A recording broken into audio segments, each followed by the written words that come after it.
Welcome to the podcast about the future of law with AI. Today we'll be featuring two lawyers, one being Mr. Rob Zimmerman, the head of Cincinnati Country Day School, and the other being Mr. Hirsch Ament, a corporate lawyer in a firm called Venable in Maryland. Let's jump right into it. Sure. All right. Okay. Thank you for meeting me. Of course, my pleasure. So, obviously, we're here to talk about the future of law with AI. Yep. It's a big topic. It is. You go in a lot of different directions, but I think that AI is likely to have a huge impact on AI. Yeah. So, you used to be a lawyer? I did. You have two brothers that are lawyers. I do. Yeah. Do they ever talk about how AI is working with their job? They do, yeah. So they're both corporate transactional attorneys, and that is an area in which I think you've already seen some AI use in a productive way. So a lot of transactional work, for example, in the traditional merger context involves drafting of contracts and disclosures and schedules, and that's the kind of thing that AI can be pretty good at. It can save time on. So that's definitely an area that's being used. I'm not sure it's being used fully yet. I think a lot of lawyers are a little risk averse, meaning the stakes can be so high you really want to make sure you don't get it wrong. And so they're sometimes a little leery of deferring entirely to AI. Yes, it's crept in there.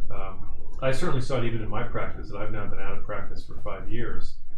But even then, before ChatGPT and Claude and what we now call generative AI, sort of early stage AI was already very much influencing my practice, which was commercial litigation. And so one of the important things you do in a commercial litigation practice is manage what we call e-discovery, electronic discovery of emails and things like that.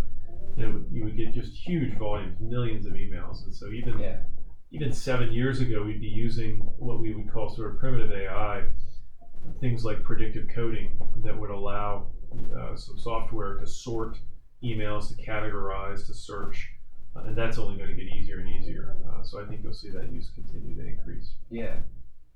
So when you were practicing, what was the main thing that took up the most of your time? Yeah, no, that's a good question. It depends on what you're doing. So by the time I was a partner, the thing I loved and the thing that took the most time was trial work. Yeah. And I don't think AI is likely to replace that anytime soon. I think that's where sort of humans influencing humans remains a key skill that I think is unlikely to be eroded by AI. Yeah. On the other hand, as a young lawyer, and I worry about this, to be honest, my first 3 years in particular, I did a ton of research and writing. So here's an issue, research case law and statutes, write me a memo or write a brief on this subject. That is something that already AI is quite good at. Yeah. And unlike me, who had an hourly rate of hundreds of dollars an hour and might take 3 days to turn around a research memo, AI these days can do it like that, basically for free. So I think that's a real threat to young lawyers in a lot of practice areas. Again, the one caveat I would have is that it's so high stakes that I do think you're still going to have a human in the loop, because you've seen some lawyers get in trouble where they will have AI do their brief, for example, to a court, and the AI will hallucinate and make up legal authority that doesn't exist, and people have been sanctioned and gotten in real trouble for that. So now I do think that AI is getting better and better at an exponential rate, and that's likely to be mostly eliminated soon. But I do think it creates a real question for the profession. I mean, if you need far fewer young attorneys, what big firms like the one I used to work at, what their business model was, bring in 20 young kids a year and churn their time and labor, and maybe 7 of them would eventually make partner after 7, 8, or 9 years. That model may be breaking down if AI really does provide such efficiency, and I think that leads to all kinds of questions about where do future leaders come from, where do law firms, how do they generate their next rainmaking partner, what is the pipeline of young talent, and I'm not sure people have sorted through that yet. So do you think that since AI is going to be able to do, I don't know, the easier stuff, you said they'll still need like a real person lawyer in the loop. Yeah. Do you think law firms are going to hire less new associates because of the work that AI is doing in replace of them? I do. I think that's a real risk. To be blunt, if I were running a law firm today, I think I would be exploring that. Yeah. because law firms, their primary source of cost is people, and so if you can be more efficient, if you can do the same amount of work with less people, that can be helpful. And so I do think you're going to see that. Again, I think what I've saw in my practice is that clients also they trust people. Yeah. And so they want the judgment and the experience of a person, perhaps aided by AI. So I don't think you're going to see lawyering go away entirely at all. I think that sense of judgment, even the relationships, will be very important. But I do think you'll see a change in particularly the young labor market for lawyers. But I guess the only other thing I would say there is we should all be cautious. Nobody really knows. Yeah. Right? Everybody likes to make confident predictions. I'm not sure people really know. And two things lead me to say that. One is, it's such a people business. If I were running a law firm, I would be trying to get cheaper by using AI instead of junior associates. But I would also be worried about what I said a minute ago. Where are my future leaders coming from? Yeah, exactly. So I'm going to hire people no matter what, because I know I need to replenish my talent pipeline. And law firm is a talent business. The other thing to keep in mind is something economists call Jevons paradox, which says that when a technology becomes really efficient, people don't use less of it. It's so efficient and cheap, people use more of it. And so this came about in the 1860s with some of the developments around coal. But one of the famous examples is when spreadsheets, when Microsoft Excel came out in the 80s. Yeah. Some people said, well, that's it. Accountants are done. No more accountants typing up or scribbling in their ledger book. And of course, the growth of accounting work since then has been enormous because spreadsheets made some of the basic rudimentary tasks so easy and efficient. People dreamed of all kinds of new ways they could actually use accounting talent. And that may well happen with the legal system too, because it could be that AI simply unlocks new efficiencies and new demand for labor that we can't yet conceive of. So again, I see the immediate impact, but I think we should all be very we should have some sort of epistemic humility about what the future might hold. Yeah. What are some things that you think that AI will maybe fully be able to do instead of lawyers, and things otherwise the other way, never be able to do instead of a lawyer?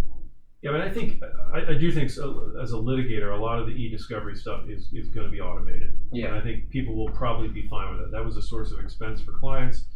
It's burdensome for lawyers. On the M&A side, I do think some of the drafting and contract review and due diligence can be automated. Again, the models will need to get good enough that everybody can have a high level of trust, because the penalty for getting it wrong in this business is so high. Yeah. I do think that's happening, but I also, again, I think it's the lesson from lawyering, I think, will be applicable in other domains too, which is that in a world where AI does a lot, I do think humans are going to optimize for certain things that only humans can do. So I actually think you'll see more value placed on really strong judgment and experience. So the partner who's already billing at a rate of $1,000 an hour, I think they get more valuable and more in demand in a world of AI, because what's fungible and commoditized for everybody is sort of the basic knowledge and workflow management. The judgment, experience, the relationship, the ability to give the advice in a tough situation, I think that gets more valuable than ever. So I really don't think, as much as I think AI can do, I'd be surprised if high-level learning went away entirely. Yeah. So do you think if law firms are going to start adopting and implementing AI into their work, do you think there's going to be fewer lawyers in the future, or just different kinds of lawyers? My bet would be different kinds. There will be law firms will look different than they look today. I feel safe in making that bet. And we could have fewer lawyers. Certainly, there's a lot of people who predict that. But again, as I said earlier, we're talking about Jevons paradox. That may not be true. It could be that actually what we can do now with AI is so much so fast that the world wants even more lawyers. I also just think the growth of the legal industry has been so rapid that so consistent over the last 50 years. I think you could lose a lot of money betting against more lawyers. I think that's just been a trend for a long time. So yeah.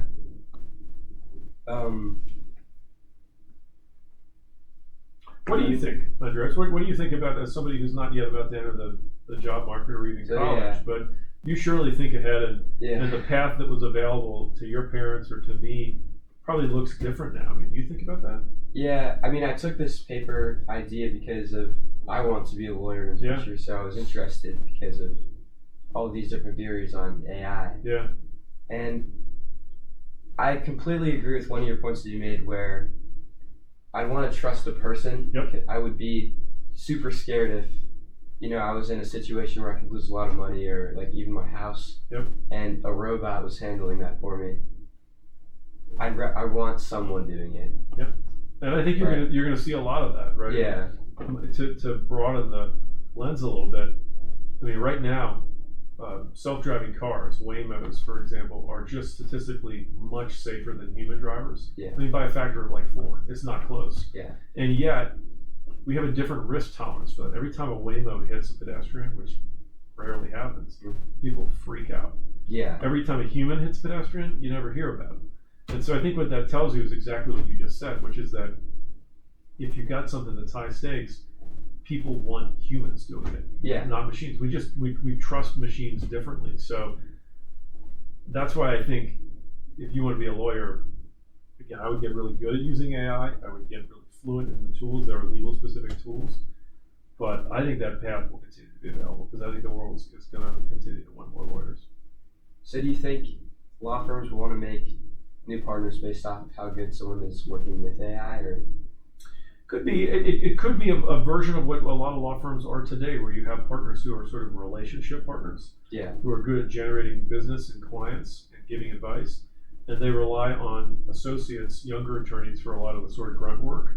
Mhm. So that's a model that a lot of firms have used for a long time. So it could be that you'll still have valuable partners for their sage wisdom and experience, while the associates are doing all the AI assisted work. Yeah.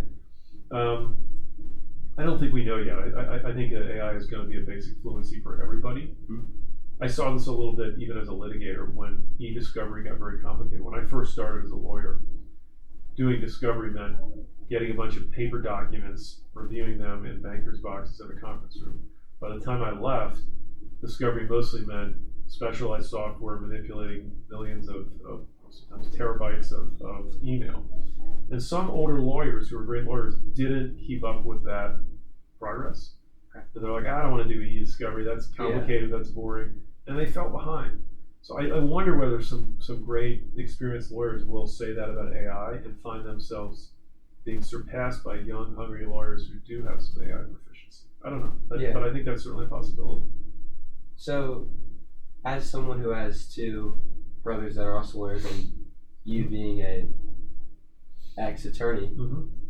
do you think that most lawyers currently understand AI and like what you're saying about it, how it could be more efficient, but you need someone looking over it? Do you think they understand that, or do you think that it's just one of those things that they're scared to start using because? I think it varies, right? I think it's probably no different than any other business. It's probably no different than a school, right? We've got some teachers who understand the technology really well.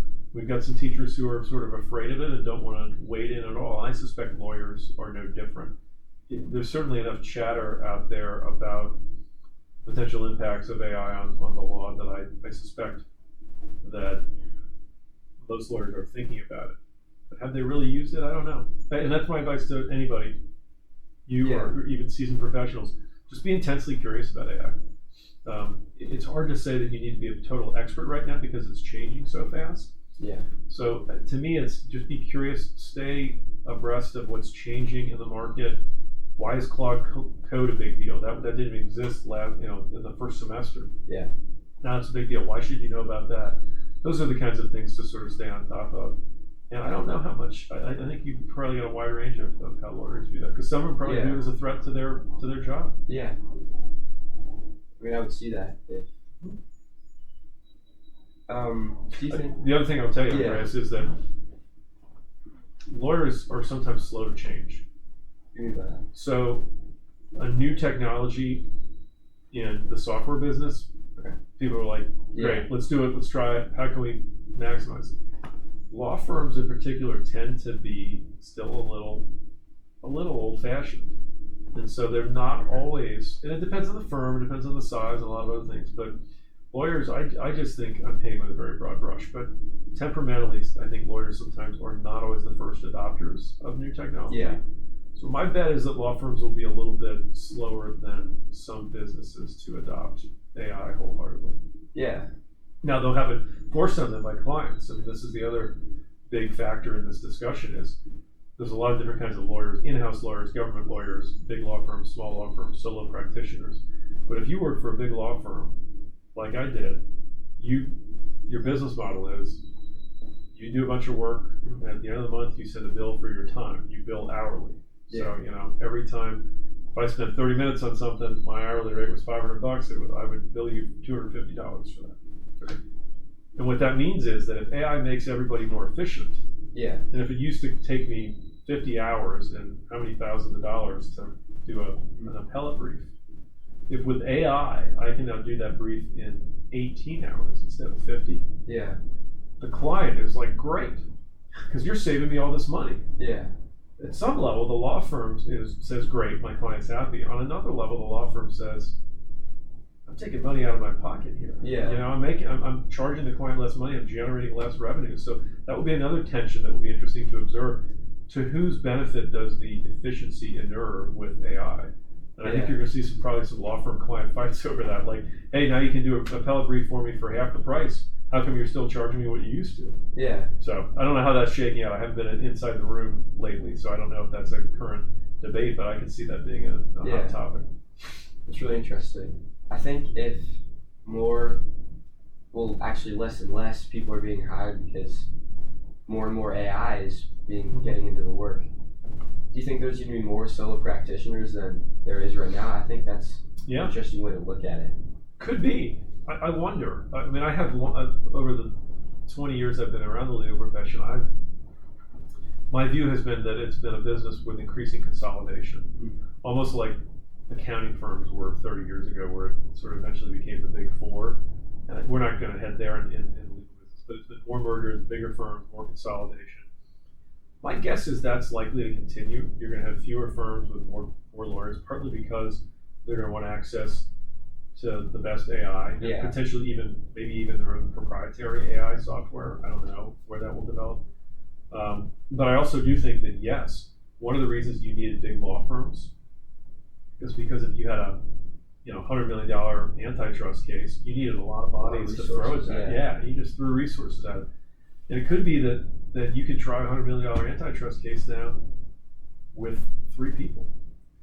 And that could change everything. And so what you're very perceptive, Andres. What you may see is big name partners from big firms breaking away with 2 associates to form a small firm where with AI they have effectively the resources of a big firm, but without some of the sort of built-in cost structure. So I think that certainly is very possible.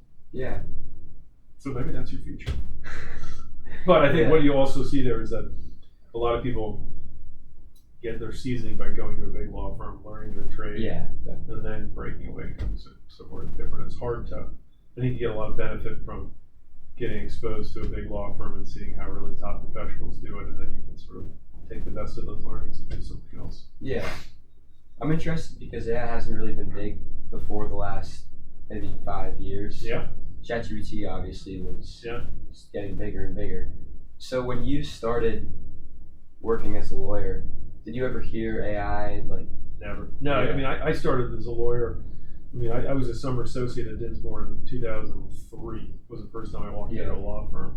And again, as I say, back then, what was new and interesting was instead of researching in case law in books, which I still had to learn in law school, and we still had a big library at Dinsmore back then, you were really using LexisNexis and Westlaw for electronic research, basically like legal Google is what it was. And that was transformative in many respects. So we were a long way from even thinking. Nobody said AI. Nobody even talked about it at all. And honestly, we didn't talk about it a lot even 10 years ago. Until ChatGPT burst on the scene in, what was that, 2022, late 2022?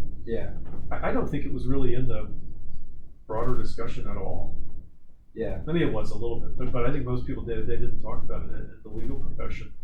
we didn't really call it AI, but like I say, we used some of these software models that were effectively early stage AI, but we didn't really think about that too much. So I think it's a total sea change and a little bit of a culture shock for everybody in the business. Yeah. So it's a brave new world. That's very different from even the one that I left 5 years ago. Yeah. I do think that it's scary to have like an AI working. If you're a client, obviously, of a lawyer, and they're using AI, that can be scary. But I also think that some people could view it the opposite and say that, okay, it could be more efficient. Mm-hmm. Do you think it would be mostly one way or mostly the other way? I think it'll depend.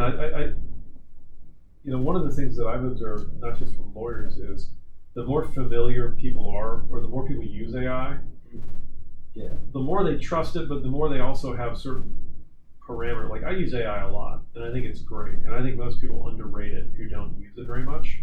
Yeah. But I also, because I've used it a lot, I know what the limits are, at least today. And again, 2 years from now, those could be super powered AI. But I also know the limits. So I know what it can do, and I really trust it for that, but I also know what it can't do. Yeah. Like for me, I don't think AI is a very good writer. I just it can be an interesting sort of thought partner or organizer or brainstormer.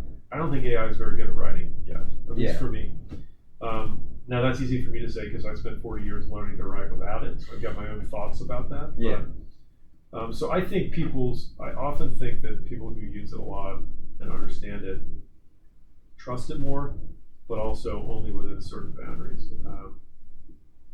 Which is, again, is just an argument for everybody to be really curious about AI and stay on top of it, not to blindly trust it, not to assume it's going to be all positive. I don't think it is. For example, I think it has real challenges for the world of education. I really worry about what it will do for students. All kinds of complicated cognitive science principles that it violates. So I worry about that. But I also just think everybody's got to be pretty fluent in it. Otherwise, you're going to get left behind. It's like, even if that means that by being fluent in it, you intentionally don't use it for certain things, right? Because part of knowing a lot about it is intentionally not using it in certain circumstances, like school, right? I think one of the reasons students need to know a lot about AI is to realize it can be a helpful tutor in this context, but actually if I ask it to write my paper, it's going to do a bad job. I'm never going to learn anything, and I'm going to wake up someday at 25 and realize I never learned how to write. Yeah. And so, but I don't think you can arrive at that conclusion unless you've worked with it enough to maybe know what it can do and what it can't do. Yeah. So, as someone who, in my future, possibly going through law school and passing the bar, would it be harder to get a job at a law firm because less and less people are getting hired, or do you think actually it would be? I don't think we know, is the honest answer. And so, I think if you want to be a lawyer, my honest advice would be don't give up on that, or don't assume it will be a harder job market. Yeah. I just don't think we know. It is certainly possible that we'll have far fewer lawyers. I think it is at least equally possible that we'll have the same or more lawyers. Yeah. And I don't think that we have the ability to predict that. Now, the other thing I'll tell you is I think that's also an argument for having a broad base of skills in education. The other business that people talk about all the time now is software.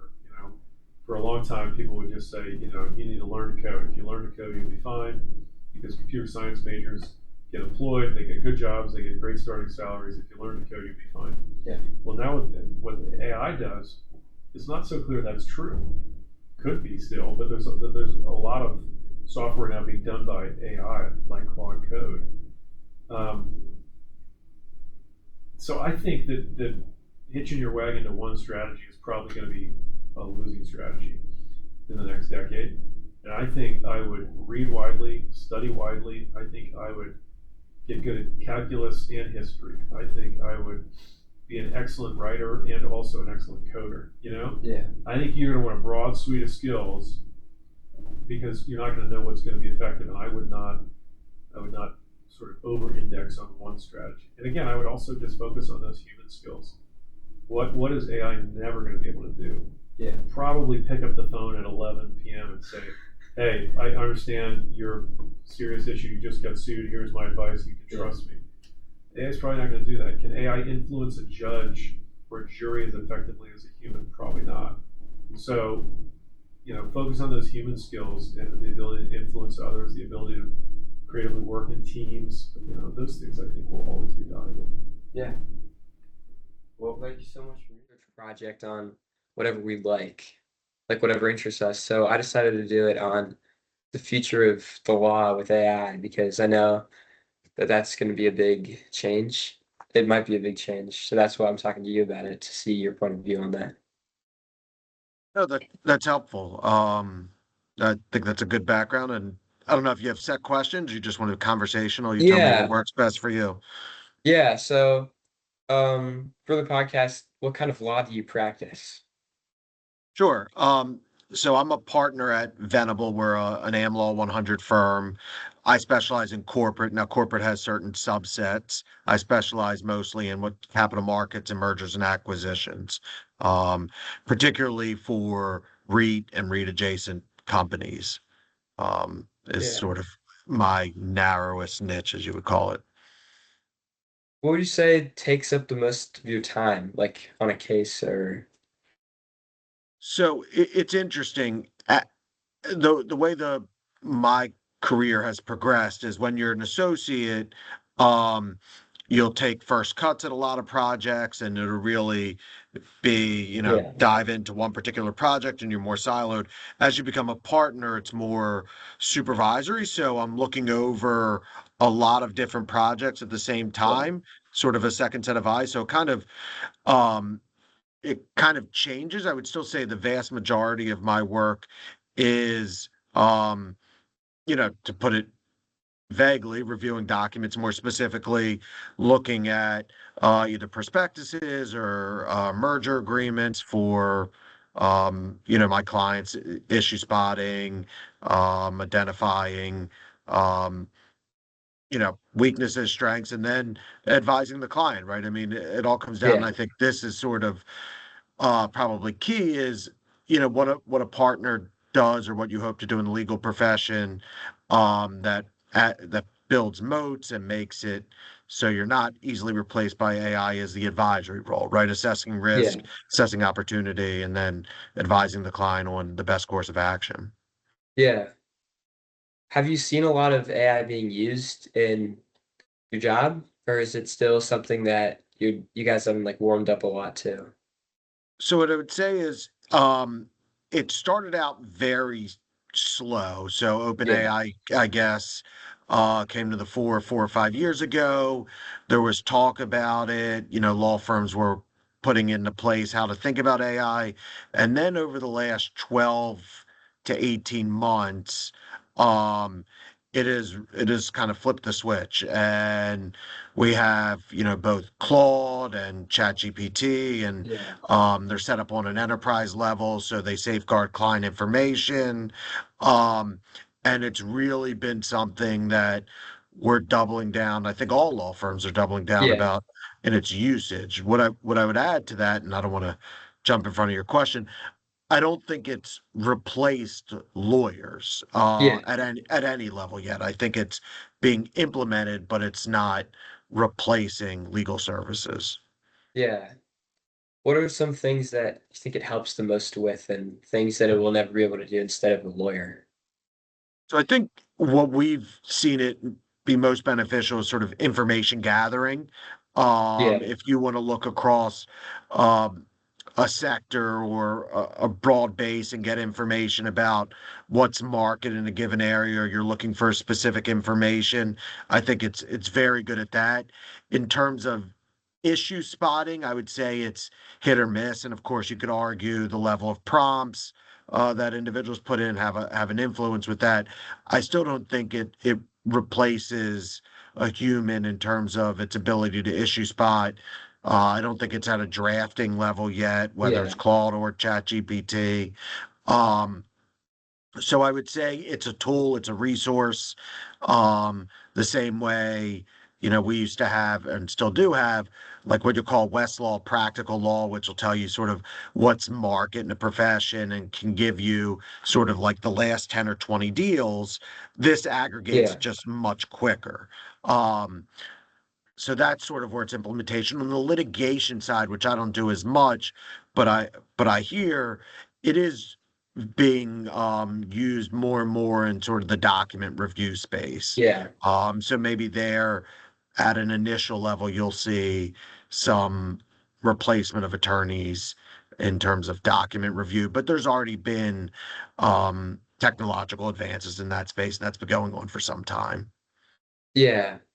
So I was talking to the principal of my school earlier, and he's an ex-commercial litigator. His view was kind of clients are going to want more like human lawyers than AIs because he was talking about how it could be kind of scary to have the robot doing like an important job for you. What are your views on kind of that, like in the sense of how a client would feel about a case if people are using AI versus just humans? Yeah, yeah, I agree with that. And I think, but I agree with the twist. I think right now, Yeah, most decision makers, at law firms, at organizations, like Stephanie's, um, are in their 30s, 40s, 50s, and 60s, right? So we did not grow up with artificial intelligence, yeah, and we're used to being advised by a human being and trusting a human being, and that's sort of what's expected. I think, call it, in the coming decades, where decision makers have had AI their entire life, they yeah, may get that same level and comfort with an artificial intelligence and answer from artificial intelligence as we do a human. Now, I think issues to be resolved still are, okay, what if something goes wrong, right? Um, Ultimately, if a mistake is made or an error of judgment's made, there's accountability at the human level. If you're in a boardroom or you're a CEO and Claude makes a mistake, there's questions about how you hold Claude accountable, right? And then there's secondary questions of, okay, let's say there's an actual injury. How's your D&O insurance, or how's your insurance viewing that, or your E&O insurance? So I still think there's a lot to be figured out. I think it will be figured out. I just think it's going yeah, to take longer than um, some people think. I don't think this is a 3, 5 year, even 10 year yeah, transition. yeah. Um, so would you say that AI, like the work that AI can do for firms and even solo practitioners, is that like a lot of stuff that a larger firm would hire junior associates to do? Yeah, I mean, it's a good question. So I don't, this gets to my larger view of AI in the legal profession. I don't view AI as the death knell of the legal profession. I know you hear people say, "Don't go to law school." It's one of those careers you wouldn't go into.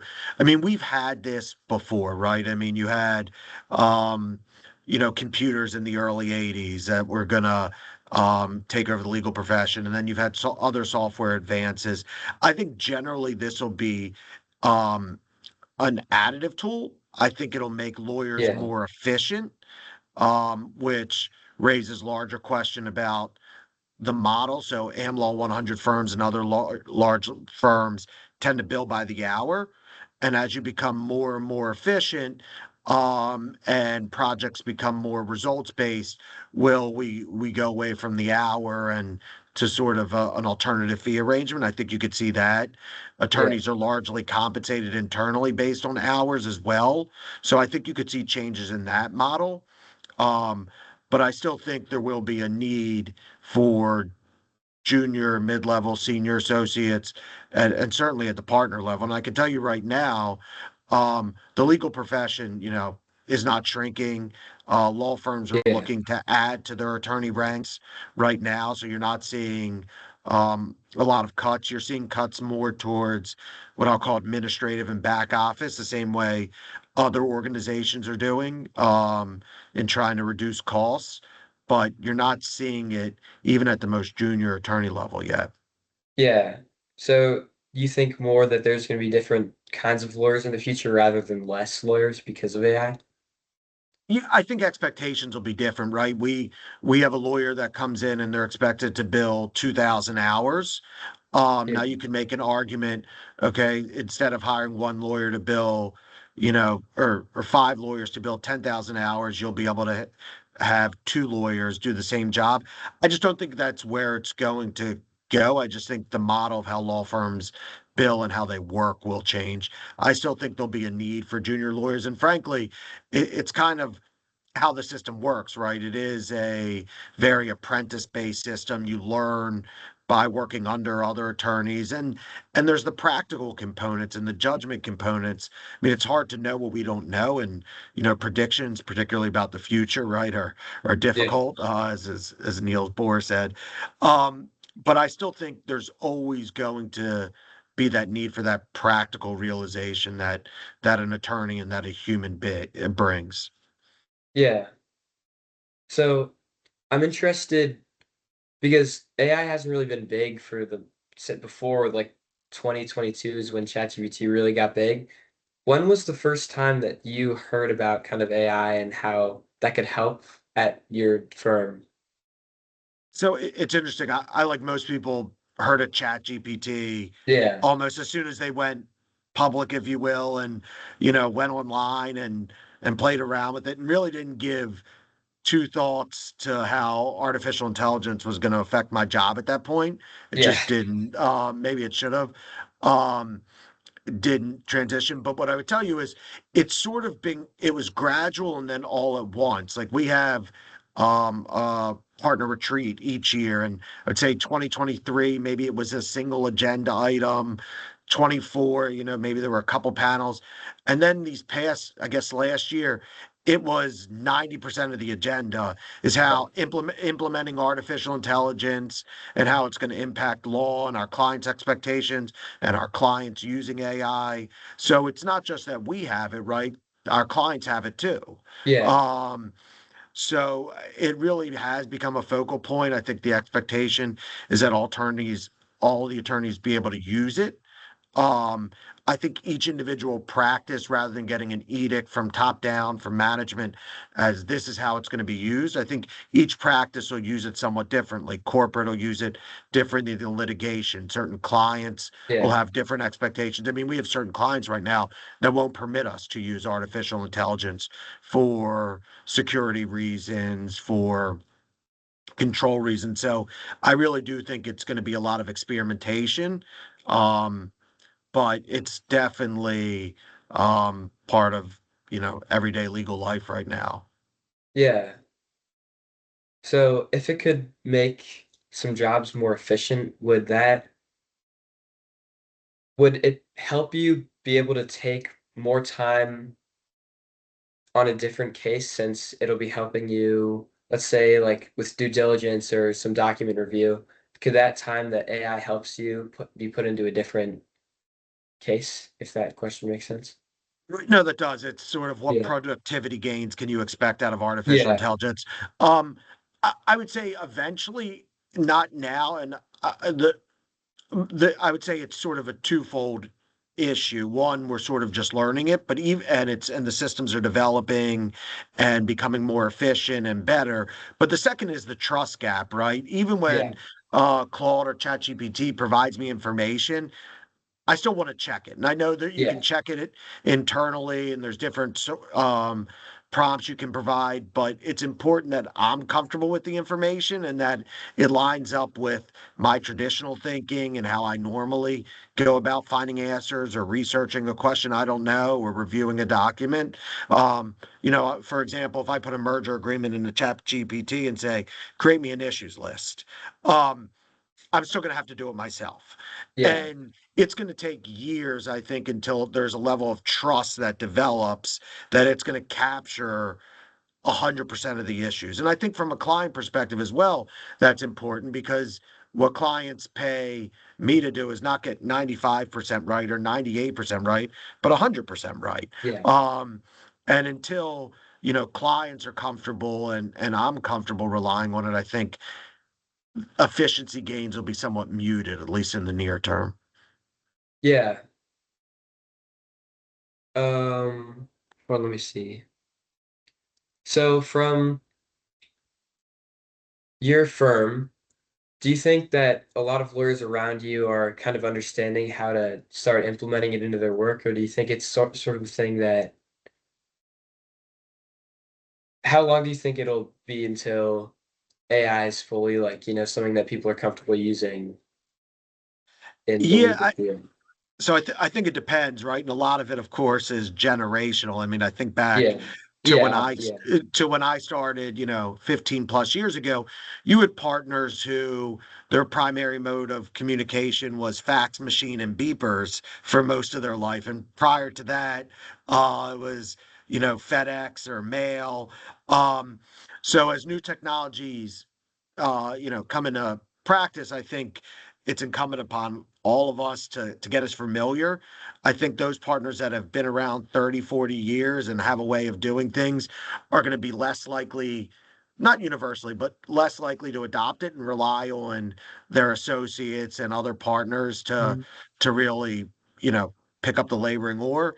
I think as more and more attorneys come in that have sort of grown up on ChatGPT, it'll become more commonplace. Um, but Yeah. I think there's a level of expectation. At least people know it exists, and then I see it. People that are fresh out of law school, 25, are much more proficient than attorneys that are 65. And frankly, it's Yeah. just not an expected mode of work, if you will. Yeah. So at least from my experience with AI right now, it tends to, when it doesn't know something, it'll make something up. And I've seen a couple of situations online where a lawyer has used that and they've gotten in trouble for it in court because like the AI has, said something that isn't really true, if you will. Have you like, is that a concern for you and your other partners? Yeah, so 100%. And it happens more noticeably in the litigation context. Yeah, I'm sure it occurs in the transactional context as well. It's happened to both judges and federal judges as well as lawyers at prestigious law firms where they cite cases that don't exist or propositions that don't exist. And it is highly embarrassing, but I think that also raises ethical issues. And I think in certain instances attorneys have been reprimanded both by the bar and I think have faced yeah, issues with their jobs as well. I think it also raises sort of another thing you'll see in the legal profession. Maybe shame is too strong of a word, but at least people don't want to say they're using ChatGPT or AI yeah, because definitely. it feels like a shortcut. Um, I think that'll change too, where people are like, yeah, I use ChatGPT. I found this answer out so much easier and didn't have to spend the time, money, and resources to do something I could do in an hour, right? Work smarter, Yeah, not harder. But that does sort of, I think there is that element of fear that it could be wrong, fear that people think you're lazy or not as sophisticated because you're using uh, um, AI to sort of assist or complete the answer. So, yeah, to answer your question, I would say, yeah, it's a worry. And there's that related thing like, do people think less of you as an attorney because yeah, you're using ChatGPT or Claude? yeah, definitely. And the last thing I want to touch on here is the reason that I took this project and this kind of topic is because I'm interested in being like a lawyer in the future. So I was interested to hear your thoughts on like how the journey to becoming a lawyer would be different in the future than it was for you when you obviously went to law school and passed the bar and everything. How do you think that'll be different in the future? Um, I, I'll tell you how I think the legal profession and success in the legal profession will be a little bit different. Yeah, Um, the biggest change that I've noticed in my 15 plus years has been the pace and the acceleration of information and the ability to turn documents, complete projects. I mean, if you think back 40, 50 years ago to mark up a merger agreement, you would mark it up by hand, have your assistant, this is if in the 90s, fax it over to the other side page by page. Prior to that, you'd have to ship it. Now, then you had email, and now it's just the ability to mark up a document with the latest technology, review documents, Yeah. has improved. So expectations in terms of your availability and timeliness to complete things have changed, and I think that's only going to accelerate more and more. Yeah. Um, and so I think that's one way, is that you're going to have to be much more available, and I think your expectations in terms of timing are only going to increase, and communication. And the other element I think that'll become more and more important is the legal profession, 40, 50, 60 years ago had a lot of generalists. It's only getting more specialized. Um, so as you go through the filter of, undergrad to law school to a law firm, and then to have be corporate, and then a subset in corporate, and then a subset of a subset. I think success is really going to be dependent upon becoming highly specialized, having a unique skill set, something that isn't um, duplicated easily by technology, Yeah. will be sort of paramount to success. Really having a very specific skill set that you can frankly charge a lot for. If you are the expert of all experts in a given area of law, I think that'll be irreplaceable regardless of technology. Yeah. And do you think it'll also be an important skill to be able to work well with AI in the future? I think it'll be a must. Yeah. It'll be the same way that you're expected to be able to type. Yeah. You'll be Yeah. expected to be proficient in AI. Yeah. It's just going to be, it'll honestly be something that's not even really thought about. It won't be an interview question. It'll just be day one. Okay, run this through AI and Yeah. see what it's telling you, and use that information to build. And frankly, if you don't know how to do it, you're going to be found out pretty quickly, and behind the eight ball. Yeah. Well, I think we touched on everything that I was looking to touch on. So thank you so much for meeting with me and taking the time out of your day. That was No, cool for ha- us. happy to. And I would hope the messages, despite everything you hear, don't let the idea of AI think the legal profession is going to go by the wayside, or in some Yeah. ways it's not a valuable profession to be in. I think ultimately AI will be an additive tool. I don't think it's going to replace lawyers. Yeah.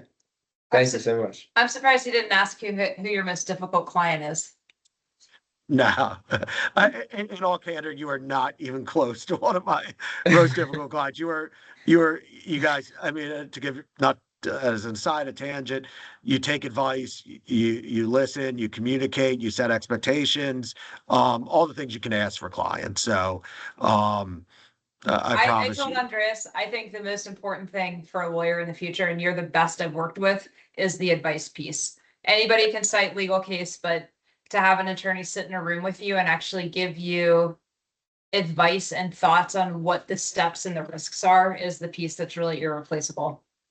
Exactly. And that's sort of the practical application, right? I mean, that's sort of what a legal career, seeing many situations, and sort of the gut feeling tells you. I mean, everyone can tell you, as you said, 70, the black letter law.